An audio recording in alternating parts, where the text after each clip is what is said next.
Lotus reality and agro farming వారు premium farm land projects మన పొలం ఫేజ్ 1, 2 మరియు 3 కంప్లీట్ చేసుకొని మన పొలం phase 4 Wasar village at Narayana Khed లో ఆగస్టు 15 ఇండిపెండెన్స్ డే రోజు గ్రాండ్ లాంచ్ చేయడం జరుగుతోంది. లాంచింగ్ మరియు ఇండిపెండెన్స్ డే సందర్భంగా 5 గుంటాస్ ల్యాండ్ అవుట్ రేట్ లో బుక్ చేసుకున్న వారికి 1,50,000 రూపాయల డిస్కౌంట్ తో పాటు 2 గ్రాముల గోల్డ్ ఫ్రీగా ఇస్తున్నారు. పూర్తి వివరాలకు సంప్రదించండి. ఓం నమః శివాయ. ఓం నమో నారాయణాయ. నరదృష్టి నివారణ, కర్మ నివారణ, సకల సంచిత కర్మ, ప్రారబ్ధ కర్మ, ఆగమిక కర్మ, దగ్ధ నివారణ, తులాభార కాల భైరవాయ నమో నమః. ఓం దిగంబరాయ విద్మహే తంత్రక్షేత్రాయ ధీమహి తన్నో సంహార కాల భైరవ ప్రచోదయాతు. ఓం శ్రీ మహాలక్ష్మీ దేవ్యై నమోస్తుతే.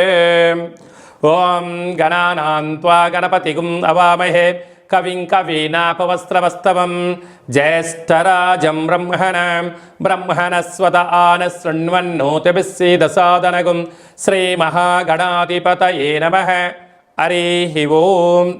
1వ తారీఖు 9వ నెల 2024 నుండి 15/9/2024 వరకు పుట్టినటువంటి వారందరూ కూడా ముందస్తుగా జన్మదిన శుభాకాంక్షలు. గతంలో వివాహం అయినటువంటి వారికి వివాహ వార్షికోత్సవ శుభాకాంక్షలు. 1/9 నుండి 15/9 వరకు ద్వాదశ రాశుల్లో గ్రహ గమనాల్ని ఒకసారి వీక్షింపచేద్దాం. వృషభ రాశిలో దేవగురు బృహస్పతి శత్రుస్థానంలో సంచార స్థితి. మిథున రాశిలో కుజ భగవానుడు. కర్కాటక రాశిలో బుధ భగవానుడు. సింహరాశిలో ఏడాది తర్వాత రవి భగవానుడు.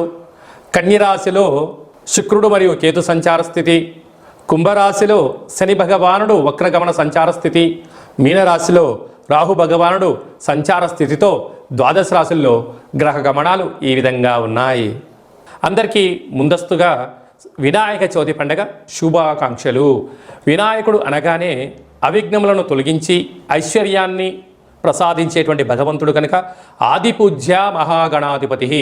అంటే ఏ పూజను మనం ప్రారంభించాలనుకున్నా పసుపుతో చేసిన గణపతి స్వామికి మనం పూజ చేసుకుంటూ ఉంటాం.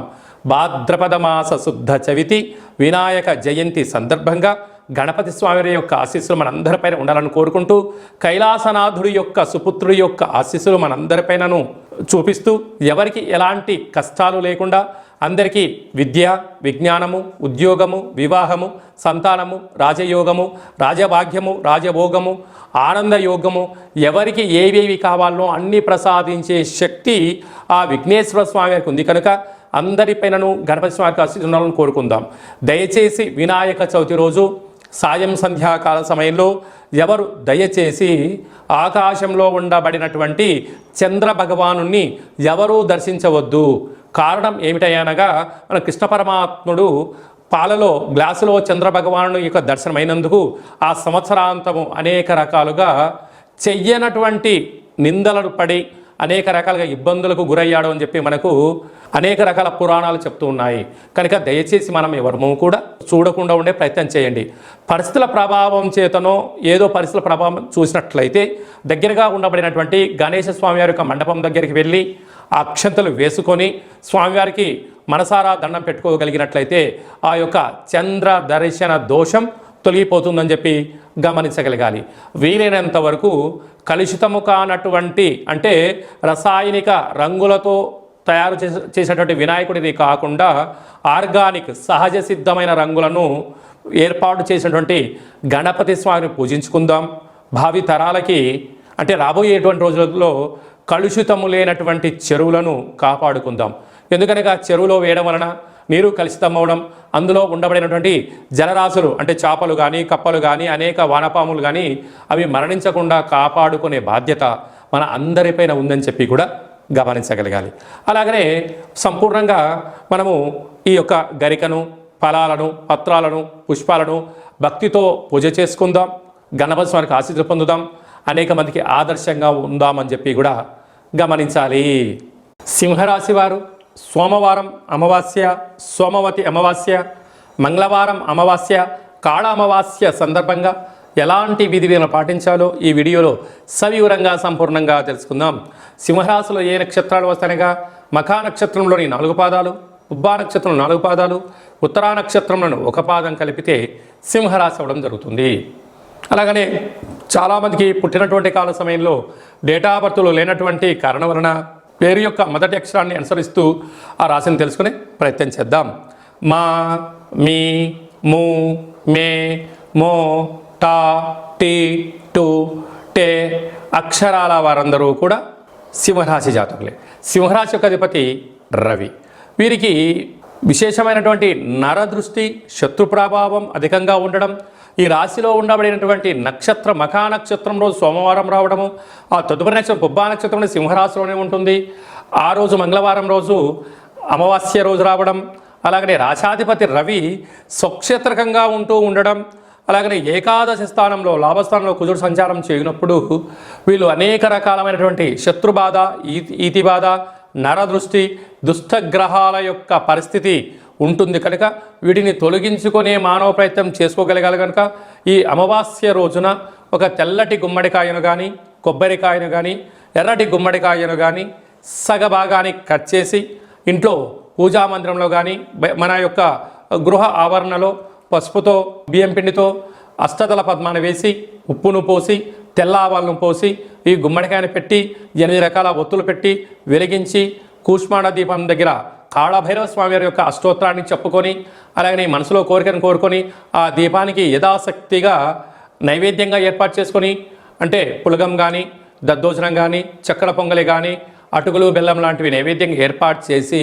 ఈ యొక్క దీపాన్ని, ఈ యొక్క ప్రసాదాన్ని చాకలి వాళ్లకు దానం చేయగలిగినట్లయితే అద్భుతమైనటువంటి అదృష్టం సింహరాశి వారి సొంతం అని చెప్పి గమనించాలి.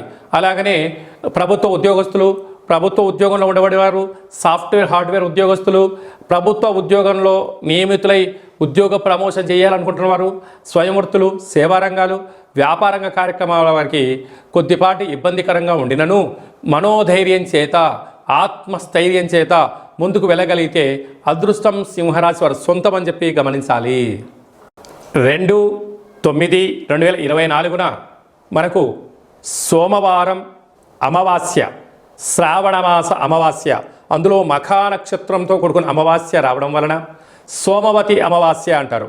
ఆ అమావాస్య సోమవారం అంతా సంపూర్ణంగా ఉంటూ 3వ తారీఖు ఉదయం 9 గంటల వరకు కూడా ఉంది కనుకనే మనకు మంగళవారం కూడా అమావాస్యగా పరిగణించగలగాలి. కనుక శ్రావణమాస అమావాస్య సందర్భంగా కాళ అమావాస్యగా మనము గమనించగలగాలి.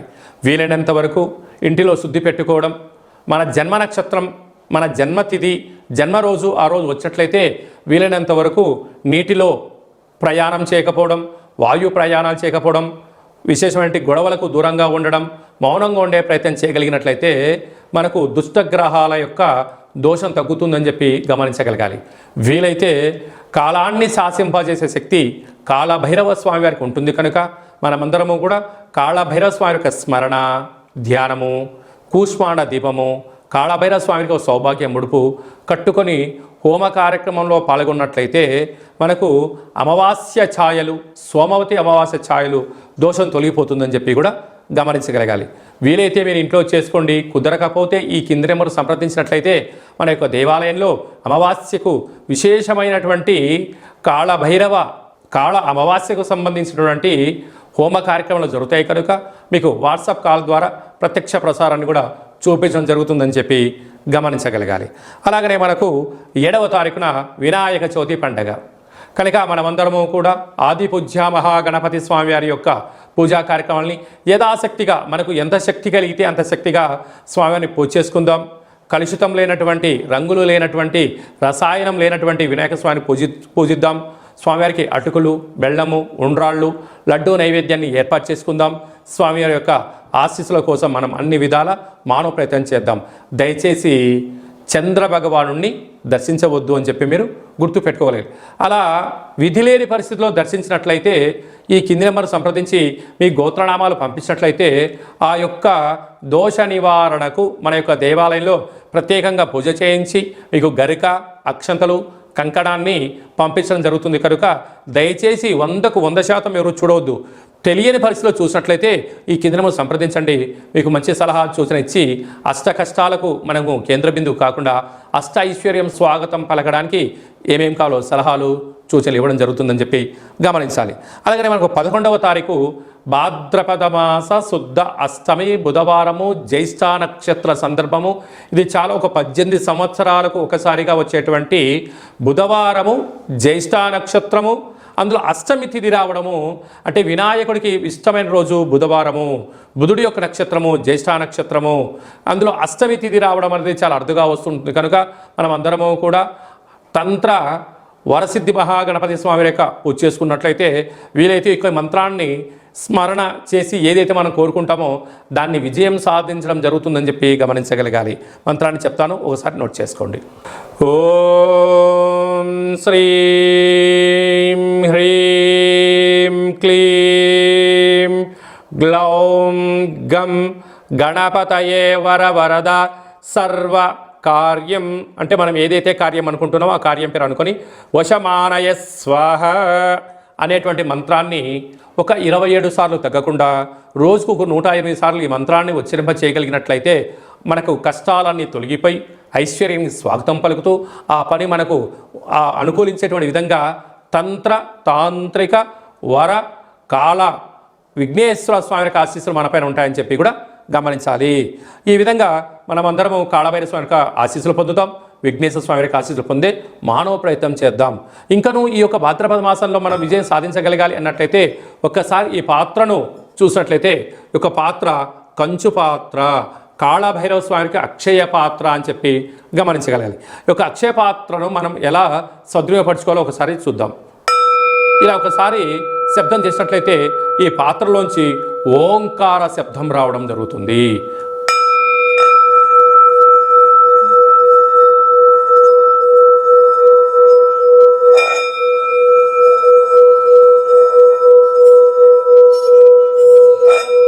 ఈ యొక్క శబ్ద తరంగాల ద్వారా మనిషి శరీరంలో ఉండబడినటువంటి 7 చక్రాలు వికసింపచేయడం, ఇంట్లో ఉండబడినటువంటి జ్యేష్ఠాదేవి బయటికి వెళ్ళిపోవడం, గ్రామంలో దేశంలో సంచరించే లక్ష్మీమాత మన గృహంలోకి గళ్ళు గళ్ళు మంటి రావడం జరుగుతుంది.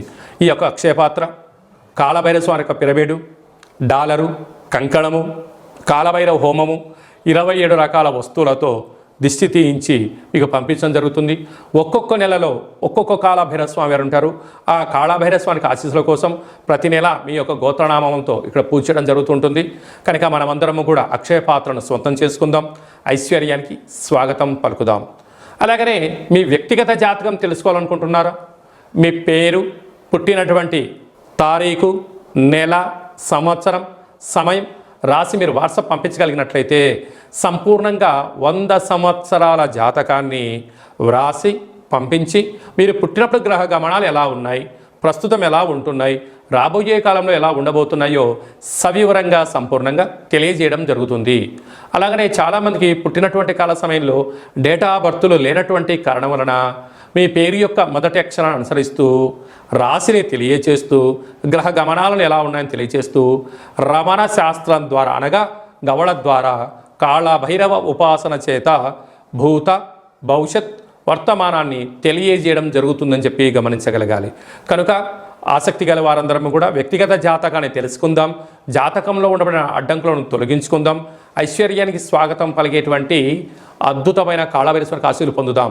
కనుక వ్యక్తిగత జాతకం తెలుసుకోవాలి అనుకుంటున్న వారందరూ కూడా ఈ కింది నెంబర్ని ఆన్లైన్ ద్వారా కానీ ఆఫ్లైన్ ద్వారా కానీ వాట్సాప్ ద్వారా కానీ సంప్రదించి అపాయింట్మెంట్ తీసుకొని సంప్రదించగలరు.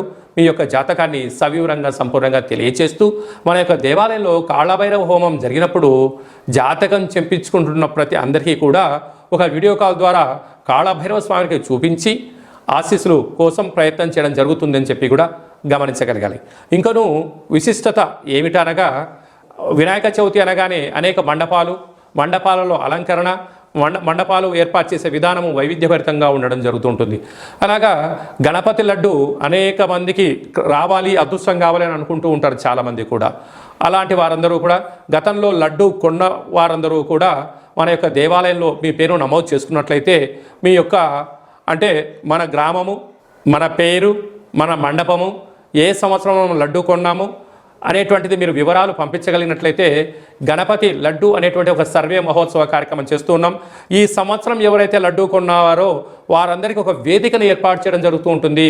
అనేక దేశాలలో కూడా లడ్డు వేలంపాట జరుగుతూ ఉంటుంది. అలాంటి వాళ్ళందరినీ ఒక ప్లాట్ఫామ్కి తీసుకొచ్చి ఒక ముఖాముఖి హిందూ ఆధ్యాత్మిక సమ్మేళన కార్యక్రమాన్ని చేయడం జరుగుతుంది. కనుక గత సంవత్సరంలో అంటే గత 20 సంవత్సరాలుగా మీరు ఎక్కడ లడ్డు కొన్నా ఆ సంవత్సరము మీ పేరు గోత్రనామాలు రాసి మాకు వాట్సాప్ పంపించగలిగినట్లయితే ఆ సంవత్సరం లడ్డు కొన్నటువంటి వాళ్ళందరినీ కూడా ఒక వేదికపైకి తీసుకొచ్చి హిందూ ఆధ్యాత్మిక లడ్డు మహోత్సవ సమ్మేళనాన్ని ఏర్పాటు చేస్తున్నాం. కనుక గణేష మండపాల వారు గతంలో లడ్డు కొన్నవారు ఈ కిందను సంప్రదించి మీరు మీ పేరు నమోదు చేసుకోగలిగినట్లయితే మీరు గతంలో లడ్డు కొన్నా ఇప్పుడు లడ్డు కొన్నా ప్రపంచానికి మిమ్మల్ని పరిచయం చేయడమే అంటే ఆన్లైన్లో ఆఫ్లైన్లో మన హిందూ ధర్మాన్ని యొక్క వేదికను బలోపేతం చేస్తూ చెయ్యి కలుపుకొని ముందుకు తీసుకెళ్లే ఒక ప్రయత్నం చేయడం జరుగుతుంది. కనుక మీరందరూ కూడా గణపతి స్వామివారి యొక్క మండపం యొక్క వివరాలు లడ్డు కొన్న వివరాలను ఈ కింది నెంబర్ని సంప్రదించగలిగినట్లయితే మనమందరము కూడా మిమ్మల్ని అందరి ఆన్లైన్లో 49 విఘ్నేశ్వర లడ్డుకు సంబంధించిన సర్వే కార్యక్రమాలు జరుగుతూ ఉన్నాయి. మనమందరం సర్వేలో పాల్గొందాం. లడ్డు కొన్న వారందరినీ ఒకే చోట చేరుద్దాం. వారి యొక్క సలహాలు సూచనలు తీసుకుందాం. రాబోయే కాలంలో మనందరం కూడా లడ్డు కొని గణపతి స్వామికి ఆశీస్సులు పొందుదాం. అలాగనే మీ అబ్బాయి కానీ అమ్మాయి కానీ ఎంత ప్రయత్నం చేసినా వివాహం అవ్వడం లేదా? మీ అబ్బాయి యొక్క పుట్టినటువంటి కాల సమయంలో గ్రహ గమనాల్లో ఎలాంటి యోగాలు ఉన్నాయి, ఎలాంటి దోషాలు ఉన్నాయో తెలుసుకొని ప్రయత్నం చేసినట్లయితే మంచి సంబంధాలు రావడం జరుగుతుంటుంది. వచ్చేటి వధువు కానీ వరుడు కానీ జాతకంలో గ్రహమైత్రి జంతుకూటమి గ్రహకూటమి ఎలా ఉంటుంది, వారికి వివాహ తదనంతరం ఎలాంటి యోగాలు ఉన్నాయి, ఎలాంటి పరిస్థితులు ఉంటున్నాయి కూడా మీకు సవివరంగా తెలియజేయడం జరుగుతుంది. కనుక మనమందరం కూడా జాతకాన్ని తెలుసుకుందాం. కష్టాల కడలికి పులి స్టాప్ చెప్దాం. ఐశ్వర్యానికి స్వాగతం పలుకుదాం. ఆ కాళభైరవ స్వామి ఆశీస్సులు విఘ్నేశ్వర స్వామి ఆశీస్సులు పొందుదామని చెప్పి మనవి అందరికీ ఆశీర్వచనం. ఓం శతమానం భవతి శతాయు పురుష సతేంద్రియ ఆయుష్యేవేంద్రియే ప్రతిష్టతి ధనం ధాన్యం బహుపుత్రలాభం శత సంవత్సరం దీర్ఘమాయు సర్వే జనా సుఖినో భవంతు లోకా సమస్తా సుఖినో భవంతు సర్వం విఘ్నేశ్వరార్పణమస్తు. ఈ వీడియో మీకు నచ్చినట్టయితే లైక్ చేయండి, షేర్ చేయండి, మా ఛానల్ని సబ్స్క్రైబ్ చేసుకోండి. అందరికన్నా ముందుగా మీ వ్యక్తిగత జాతకం మీరు తెలుసుకోవాలనుకుంటున్నారా? అందరికన్నా ముందు మీరు మంచి రోజులు ఎలాంటి విధులు పాటించాలో తెలుసుకోవాలనుకుంటున్నట్టయితే మా యొక్క ఛానల్ని సబ్స్క్రైబ్ చేసుకున్న తర్వాత గంట సింబల్ ప్రెస్ చేయండి. ఆల్ అనే బటన్ కూడా తెలియచేయండి. ఆధ్యాత్మికమైన ఈ యొక్క కార్యక్రమాన్ని భగవద్బంధులకు, మిత్రులకు, స్నేహితులకు మీ క్షేమాన్ని ఎవరైతే కోరుకుంటున్నారో, మీరు ఎవరి క్షేమాన్ని అయితే కోరుకుంటున్నారో వారికి ఈ వీడియోను ఫార్వర్డ్ చేసి భగవంతుడి యొక్క ఆశీస్సులు పొందగలరు.